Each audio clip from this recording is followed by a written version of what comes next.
Geoffrey Hinton, vous vouliez comprendre le fonctionnement du cerveau humain. Comment fonctionne-t-il exactement ?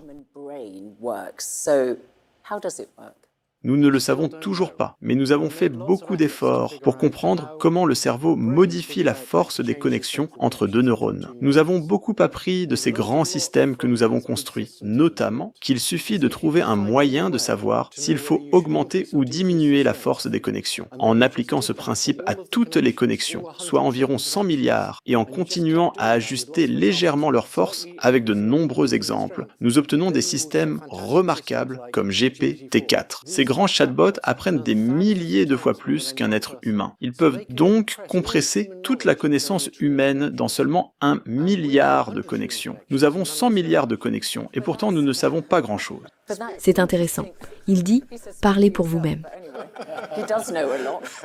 LOL. Vous le présentez comme le meilleur ordinateur jamais créé, dont nous ne comprenons pas vraiment le fonctionnement.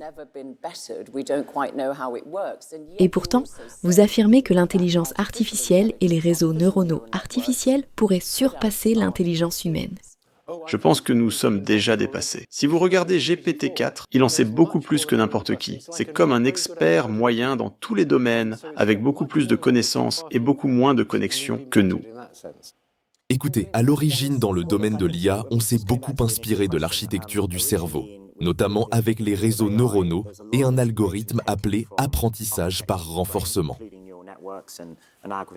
Nous sommes maintenant dans une phase d'ingénierie où nous développons ces systèmes à grande échelle, avec tous ces grands modèles de fondation ou modèles de langage. Il y a maintenant de nombreux modèles leaders.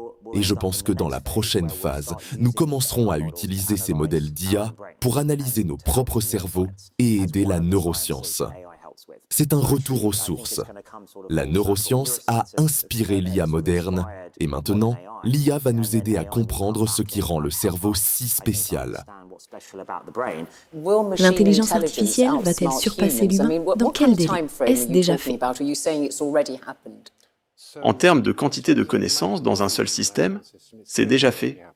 GPT-4 en sait beaucoup plus que n'importe quel humain. Il invente parfois des choses, mais il reste très savant. Concernant le timing, je pense que tous les experts leaders que je connais, comme Demis, croient que cela va arriver. Ils pensent que ces machines vont dépasser l'intelligence générale humaine, ils divergent simplement sur le délai. Alors les machines et les robots vont commencer à nous commander ? C'est ce que vous suggérez ? La question est, peut-on garder le contrôle sur des entités plus intelligentes que nous ? Une fois qu'elles seront plus intelligentes, qui sera aux commandes ? Je pense que nous devons faire beaucoup de recherches maintenant sur la façon de rester aux commandes. Vous n'avez pas vraiment répondu à cette question. Demi Hassabis. Pensez-vous que l'intelligence artificielle pourrait nous surpasser au point de prendre le contrôle ? Non, écoutez, je ne suis pas d'accord avec Jeff sur le fait que les systèmes actuels sont encore limités. Ils sont impressionnants, ils peuvent nous communiquer avec nous et possèdent beaucoup de connaissances. Mais ils sont encore faibles dans de nombreux domaines, la planification, le raisonnement, l'imagination et la créativité. Cependant, ils vont s'améliorer rapidement. Tout dépend maintenant de la façon dont nous concevons ces systèmes et dont nous décidons, en tant que société, de les déployer et de les construire. D'accord, nous examinerons ce que nous devons faire à ce sujet. Mais messieurs, c'est une question fondamentale très importante. Je pense que vous surestimez les humains. Nous inventons aussi beaucoup de contre-vérités. Il y a tellement d'exemples de fausses idées qui se propagent, et cela empire avec les réseaux sociaux.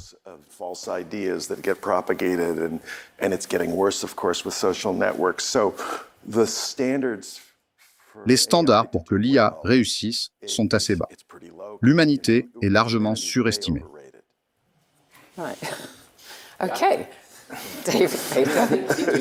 Mais avant de voir ça, très rapidement, j'aimerais vous parler du nouveau projet que j'ai en ce moment. Comme vous le savez, sur cette chaîne, on analyse toutes les sorties et toutes les nouveautés en rapport avec l'IA. Mon but est avant tout de faire découvrir cette magnifique technologie au plus grand nombre et surtout, et avant tout, d'éveiller les consciences par rapport à l'IA. Comme je vous l'ai déjà dit, je ne sais pas vous, mais moi, quand j'en parle autour de moi, les gens n'ont pas vraiment conscience de ce qu'est l'IA. Ils ne se rendent pas compte de l'impact que celle-ci va avoir dans la société. Un impact monumental. Alors je l'ai déjà dit, je ne fais pas de placement de produits sur cette chaîne, je veux la garder la plus authentique possible. Alors c'est pour cela que j'ai créé une formation si vous voulez apprendre à utiliser l'IA dans absolument tous les domaines de votre vie. D'ailleurs, si vous regardez cette vidéo, je pense qu'il y a de très grandes chances que vous utilisiez déjà l'IA, notamment ChatGPT par exemple.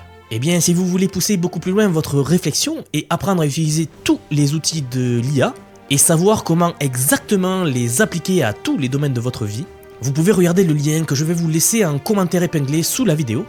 Donc n'hésitez pas à y faire un tour si vous êtes intéressé par le sujet. Je tiens juste à préciser que vous aurez également accès à la communauté Vision IA. J'ai lancé le projet il y a très peu et vous êtes déjà plus d'une centaine à avoir fait l'acquisition de la formation. Ce qui est vraiment bien, c'est que vous venez de beaucoup de domaines différents et j'adore discuter avec vous régulièrement de savoir comment appliquer les outils que vous apprenez dans vos domaines précis. C'est vraiment intéressant. Bref, désolé pour la petite coupure, je ne perds pas plus de temps et je vous rappelle que vous trouverez tous les liens dans la description ou dans les commentaires. Je vais prendre une position contraire. Depuis le début de la civilisation, les humains ont créé des choses qui les surpassent dans presque tous les domaines. Les voitures peuvent aller infiniment plus vite, les avions peuvent voler, les humains non. Depuis longtemps, nous avons des ordinateurs qui peuvent faire des calculs que les humains ne peuvent pas faire. De mise à développer des programmes qui résolvent le Go et les échecs. Nous sommes très à l'aise avec l'idée que les machines puissent faire des choses que nous ne pouvons pas faire. ChatGPT 4 a beaucoup plus de connaissances qu'un être humain. Je pense que nous prenons ce genre de choses avec philosophie. Je ne pense pas que nous nous inquiétons de perdre le contrôle. Je vais prendre la position opposée à Gary. Je pense que les humains sont incroyablement sous-estimés en ce moment. L'adaptabilité humaine, la fluidité, la créativité, mais aussi la communauté. Les humains sont des animaux sociaux extraordinaires. Nous apprenons collectivement et en tant que collectif, nous sommes capables de réaliser un grand nombre de choses très rapidement. Je m'inquiéterai donc davantage des personnes qui contrôlent l'IA que de l'IA elle-même se retournant contre nous. Le plus grand ennemi de l'humanité, c'est l'humanité elle-même. En effet, à mesure que les outils deviennent plus puissants, le danger ne vient pas des machines elles-mêmes, mais des personnes qui utilisent ces outils. La désinformation, les armes militaires autonomes et bien d'autres choses. Les humains ont un excellent bilan dans l'invention de choses qui mettent en péril la race humaine, comme les armes nucléaires. Pensez à quel point nous avons été proches d'anéantir la planète avec la crise des missiles de Cuba. Nous l'avons déjà fait et nous pouvons le refaire sous une forme différente. Je voudrais donc leur demander, tout le monde dit que nous devons réguler, mais qui a intérêt à le faire? Les politiciens et les gouvernements sont dépassés. Tout va plus vite qu'ils ne peuvent le gérer. Et dans le secteur privé, ils veulent juste faire de l'argent et diffuser ces technologies. Où sont les motivations pour vraiment agir sur ce problème? Évidemment, beaucoup d'entre nous travaillent sur l'IA pour apporter tous les incroyables bénéfices qu'elle peut avoir, de la médecine à la productivité.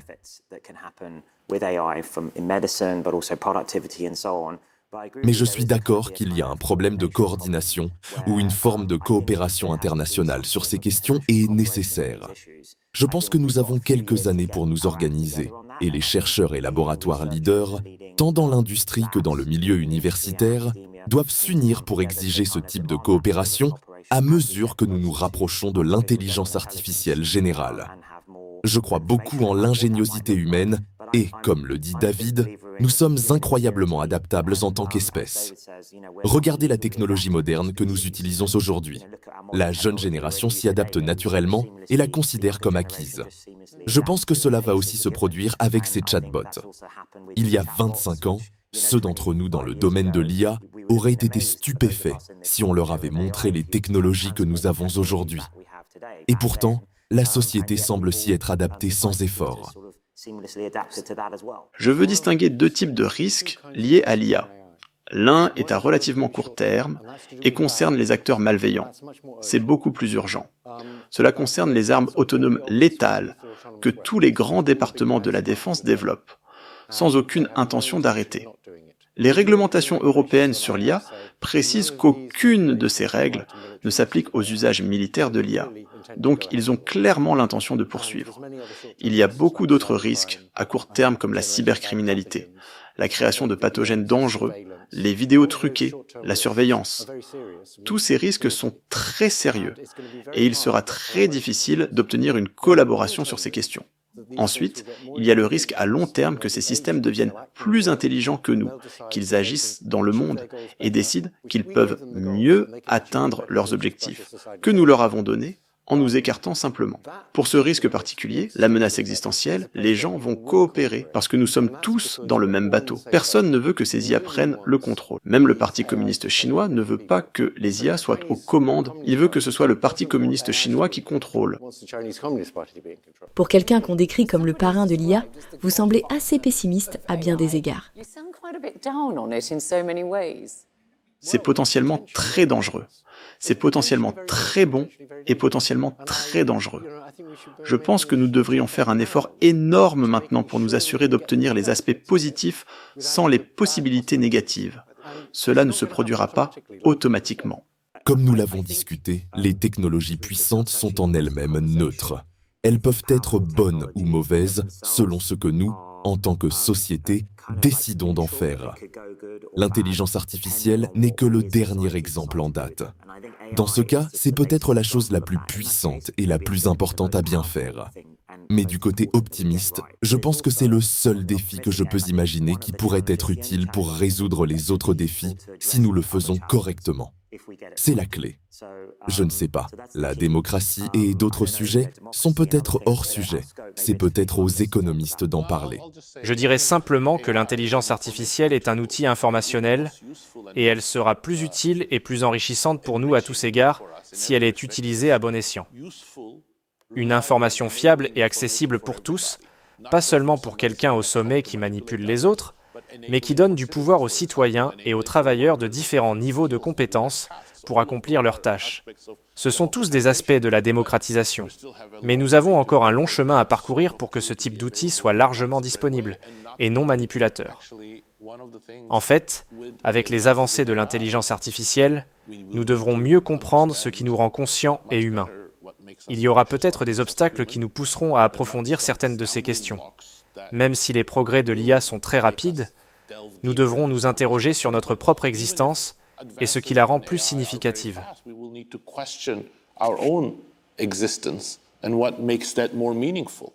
Certes, nous avons besoin d'éthique, mais je pense que nous n'avons pas besoin de philosophes qui parlent de conscience, de sensibilité et d'expérience subjective. Comprendre ces concepts est un problème scientifique et nous nous en sortirons mieux sans les philosophes. Je pense que c'est une opportunité extraordinaire pour la science. Tout ce que nous pouvons utiliser pour améliorer le processus scientifique peut avoir, pas nécessairement aura, mais peut avoir de grands avantages. Mais cela ne change pas la teneur de notre conversation précédente. Les grands outils créent aussi de grands risques. Fritz Haber, lauréat du prix Nobel pour des travaux dont nous dépendons quotidiennement avec les engrais synthétiques, a aussi fabriqué des armes chimiques pour l'armée allemande pendant la Première Guerre mondiale, causant directement la mort de centaines de milliers de personnes. La responsabilité des scientifiques disposant d'outils puissants n'en est donc pas moindre. Je suis d'accord avec cela. Et dans le domaine de l'IA, je pense qu'un des avantages de l'ère des chatbots, l'IA est bien plus que des chatbots, ce sont aussi des outils scientifiques et autre chose, c'est qu'elle a sensibilisé le public. Elle a aussi rendu les gouvernements plus conscients et l'a sortie du domaine de la science-fiction. C'est positif car ces dernières années, j'ai vu beaucoup plus de rassemblements entre gouvernements, sociétés civiles et instituts universitaires pour discuter des questions plus larges, au-delà des technologies. Cela inclut des questions comme quels nouveaux instituts nous avons besoin et comment distribuer largement les bénéfices. C'est un problème sociétal, pas technologique, et nous devons avoir un large débat à ce sujet. Et nous commençons à le voir. Nous avons eu plusieurs sommets mondiaux sur la sécurité de l'IA, un au Royaume-Uni, un en Corée du Sud et le prochain en France. Je pense que nous avons besoin d'une discussion plus intense et plus rapide sur ces questions. Le moteur des économies occidentales ces 50 dernières années a été la technologie, la science et la Silicon Valley.